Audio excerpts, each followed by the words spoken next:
How do you straddle that line between, letting Andrew have his personal space and also knowing that what his absence might do to the team situation?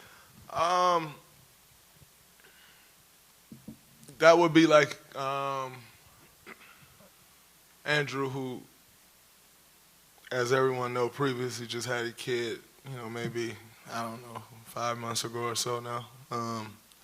That would be like me telling him, like, yo, your wife is going into labor. How dare you leave this team and not go tend to your wife for what that can mean for this team? That's something that's personal to him. That's health related. That's, something that's personal to his family. This is no different. This is, we're dealing with something that to me feels like has turned into a political war. When you're talking about a vaccination and non-vaccinated, I think it's become very political. And,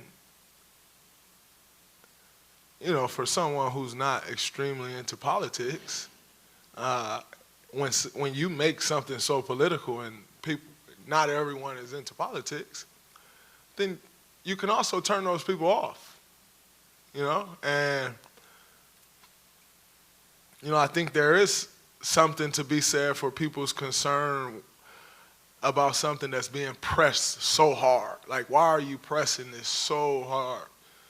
Like, so much, you're just pressing it. I think you have to honor people's feelings and their own personal beliefs. And I think that's been lost when it comes to vaccinated and non-vaccinated. And it kind of sucks that that's been lost because you're essentially not giving anyone, you say we live in a land of the free. Well, you're not giving anyone freedom because you're making people do something essentially without necessarily making them. You're making them do something. And that goes against everything that America stands for or supposedly stands for. And so I don't think, no, I know I'm not in any position to go tell him what he should or should not be doing. And as a leader of this team, I'm not going to go to him and say, hey, man, we really need, no, the hell, you do what you feel you want to do. That has nothing. I'm not going to go and ask him, did he get a polio vaccine? So why would I go ask him if he got a COVID vaccine? I remember the days when your medical history was private. I remember those days. I ain't that young to where I don't remember your medical history being private. And I also remember the days when who you voted for was private.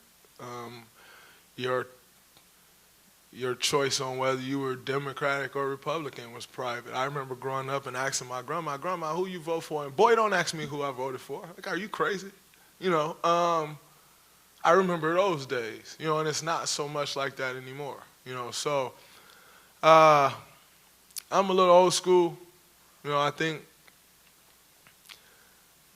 we get away from some things as a country, as a whole, as a whole being of humans. We always think we're doing better and you're getting better. And sometimes when you think you're doing and getting better, certain things get lost. And I think medical history right now is one of those things that's been lost. And it's not going back, so I'm not sitting here, crying for it to go back. It kind of is what it is.